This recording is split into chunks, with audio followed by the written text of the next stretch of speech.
You probably have a to-do list somewhere, a phone full of notifications, a calendar packed with things you're already behind on, and somewhere in the back of your mind, this nagging feeling that you're not doing enough, that you should be more productive. That time is slipping away. But here's what nobody tells you. The version of human life you were taught in school, the one where ancient humans spent every waking moment hunting, fleeing predators, and barely surviving, that version is almost entirely wrong.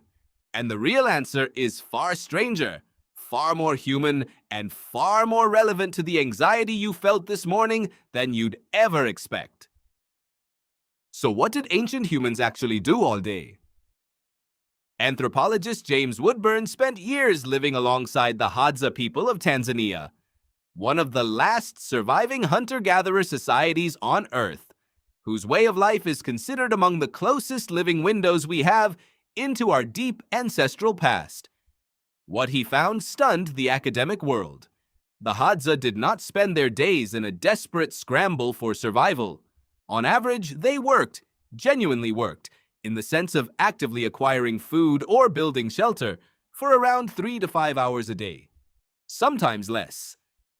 The rest of the time, they talked, they rested, they played games, they told stories. They sat together and did what looked from the outside almost like nothing. Think about that for a moment. Your ancient ancestors, the ones your body and brain were literally built to imitate, were not optimizing every hour. They were not grinding. They were living in a rhythm that looks, by modern standards, almost leisurely. But this is where it gets interesting, because those hours they spent doing what looked like nothing, those were doing something very specific to the human brain, something we've almost completely abandoned. But anthropologist Marshall Solins famously called hunter-gatherer societies the original affluent societies. Not because they had more stuff, they had almost nothing by modern measures, but because their needs were few, their means were sufficient, and their time was genuinely their own. Solins published this argument in 1966, and it still makes economists and productivity gurus deeply uncomfortable, because it implies that the version of busyness we treat as success might be a very recent invention and a deeply unnatural one. So, what did those hours actually look like? Let's walk through a day. Dawn. Your ancestor wakes slowly. There's no alarm, no schedule demanding they be somewhere in 45 minutes. They rise with the light, and depending on the season and the camp's food stores, they may or may not go out to find food that morning. If they do, they move through the landscape with a kind of attention your brain almost never practices anymore. Full, total, embodied awareness of everything around them. Which plants are where? What tracks were left overnight? What the sky is doing?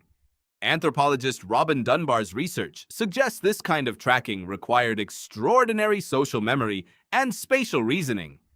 Your ancestor wasn't zoning out.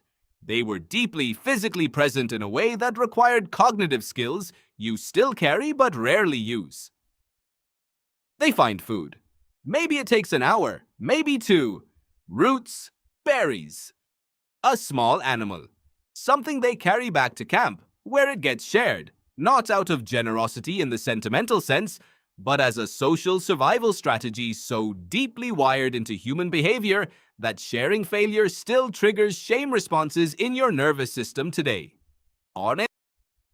Then comes the part that surprises most people, the afternoon. They rest. Not the restless, guilty, phone-scrolling kind of rest you're probably familiar with. Real rest. Horizontal. Eyes closed or soft. Bodies still. Ethnographic research by David Sampson at the University of Toronto found that hunter-gatherers in multiple cultures practiced what's called polyphasic rest, napping during the heat of the day as a biological rhythm, then sleeping again at night. Your body still wants to do this. That afternoon energy crash you fight with caffeine? That's not a personal failing. That's your ancient sleep architecture trying to express itself against a schedule it was never designed for. After the rest, the day opens into something even more revealing. Social time. And not social time the way you might be picturing it. Structured, purposeful, agenda-driven. Something much looser and much more important. Gossip. Stories. Shared laughter. Debates about what happened yesterday and what might happen tomorrow. Robin Dunbar, the same anthropologist, proposed that human language itself evolved primarily as a form of social grooming, not to share information about the world, but to maintain the web of relationships that kept everyone alive. When your ancestors sat around talking about who did what to whom and what that means and whether it's fair, they were doing something that served the exact same function as grooming in other primates. They were bonding, building trust, repairing ruptures, maintaining the network. You still do this. Every time you vent to a friend about a difficult colleague, every time you share a piece of news that makes you both shake your heads, every time you laugh together at something that shouldn't be funny, you are running software that is at least 200,000 years old. The children in the camp did something specific too.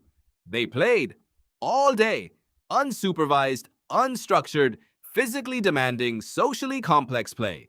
They invented games. They argued about the rules. They fell down and got up. Evolutionary psychologist Peter Gray has studied play in hunter-gatherer children extensively and found something striking. Play in these societies is the primary vehicle for learning everything a child needs to know. Tracking, cooperation, conflict resolution, risk assessment, tool use. Nobody sat them down and taught these things.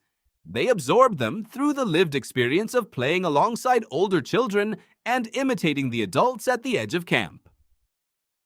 Now think about what you did with your childhood and what is happening to children's playtime right now. There was another thing ancient humans did that almost never makes it into the popular version of prehistory. They made things, not because they had to, because they wanted to. Beads found in the Blombos Cave in South Africa date back over 75,000 years. Ochre pigment, ground and shaped, with no practical survival function. Cave paintings in Chauvet, France, created over 30,000 years ago with artistic sophistication that still staggers modern researchers. They carved, they decorated, they arranged objects in ways that served no immediate purpose except meaning, except beauty, except the ancient human need to make a mark and say, I was here, this mattered to me, I made this. Your urge to decorate your space, your compulsion to take a photograph of a sunset, your need to tell stories and listen to them. These are not distractions from the real business of being human. They are the real business of being human. Dusk fell slowly. The fire came up.